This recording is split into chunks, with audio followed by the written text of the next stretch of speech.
जी हाँ, ये सदिशों के योग का बहुभुज नियम क्या है? तो ये एक वेक्टर एडिशंस रूल्स है जिसमें जब हमारे पास दो से अधिक वेक्टर मौजूद होता है तो जनरली हम इस रूल को अप्लाई करते हैं। तो इस नियम के अनुसार यदि दो से अधिक वेक्टर परिमाण एवं दिशा में एक बहुभुज की क्रमागत भुजाओं को निरूपित करें तो बहुभुज की जो अंतिम भुजा होगी वो दिशा में परिणामी सदिश को प्रदर्शित करती है।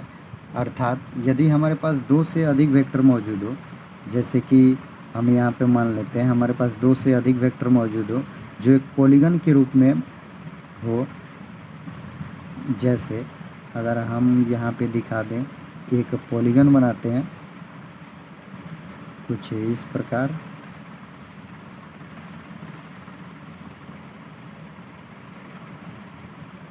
अब यहाँ पर हम वेक्टर का डायरेक्शन दिखा देते हैं, आप यहाँ पे आसानी से देख पाएंगे।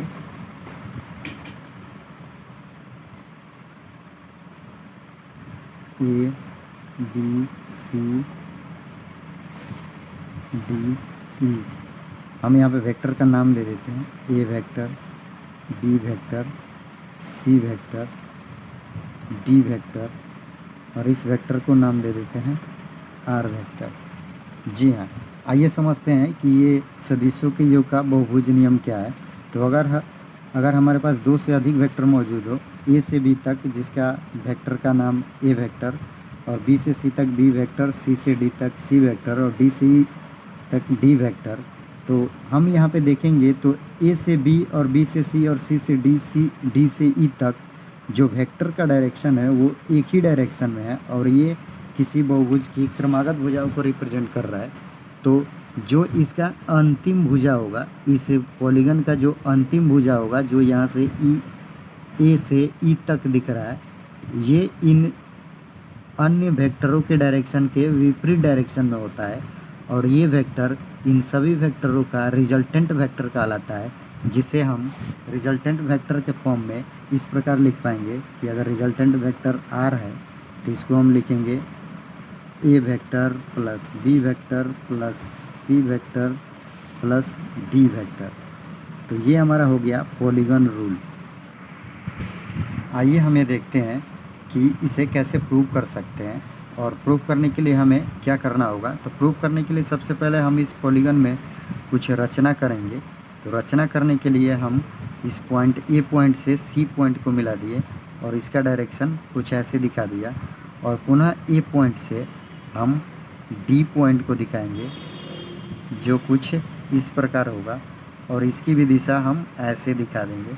अब इन दिए गए वेक्टर्स को हम कुछ अन्य नाम देंगे, जैसे कि ए बी, इसको नाम देते हैं एस वेक्टर और इसको नाम दे देते हैं हम पी वेक्टर।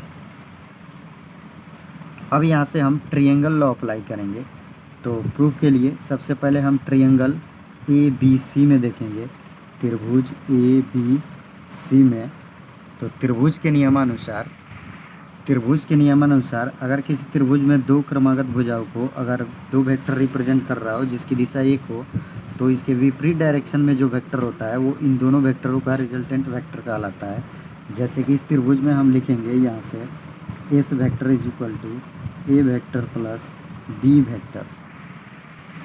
इसी प्रकार हम त्रिभुज ए डी सी में देखेंगे।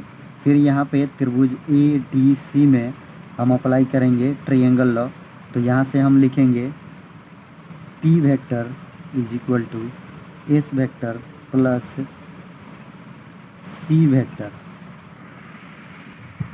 चूँकि हमारे पास एस वेक्टर का वैल्यू यहाँ से मौजूद है तो इस इक्वेशन में हम पुट कर देंगे P vector is equal to S vector का value A vector plus B vector plus C vector. Again हम त्रिभुज ए डी और ई में देखेंगे, त्रिभुज ए डी और ई में, इसमें हम ट्रायंगल लॉ अप्लाई करेंगे। तो यहाँ से हमारा एक वेक्टर पी वेक्टर और इसी के डायरेक्शन एंटी क्लॉकवाइज डायरेक्शन में जो हमारा डी वेक्टर दिख रहा है इसके ऑपोजिट डायरेक्शन में आर वेक्टर, तो ये इन दोनों वेक्टरों का रिजल्टेंट वेक्टर आर वेक्टर कहलाएगा। तो इस त्रिभुज में हम यहाँ से लिखेंगे R vector is equal to P vector plus D vector. अब हमारे पास पी वेक्टर का वैल्यू यहाँ पे मौजूद है, तो यहाँ से हम इस पी वेक्टर का वैल्यू यहाँ से पुट कर देंगे। R vector is equal to P vector का वैल्यू हमारे पास है A vector plus B vector plus C vector, और ऑलरेडी हमारे पास यहाँ से डी वेक्टर है। तो आप यहाँ से देख रहे हैं कि हमारे पास इन पॉलीगन में दो से अधिक जितने भी अगर हमारे पास वेक्टर्स होंगे तो इसी प्रकार हम आसानी से इन सभी रिजल्टेंट दिए गए वेक्टरों का रिजल्टेंट वेक्टर फाइंड कर पाएंगे और इसका प्रूफ हम आसानी से निकाल सकते हैं। तो thank you so much for watching this video. अगर आप इस चैनल पे नए हैं तो कृपया इस चैनल को लाइक एंड सब्सक्राइब ज़रूर करें। Thank you so much.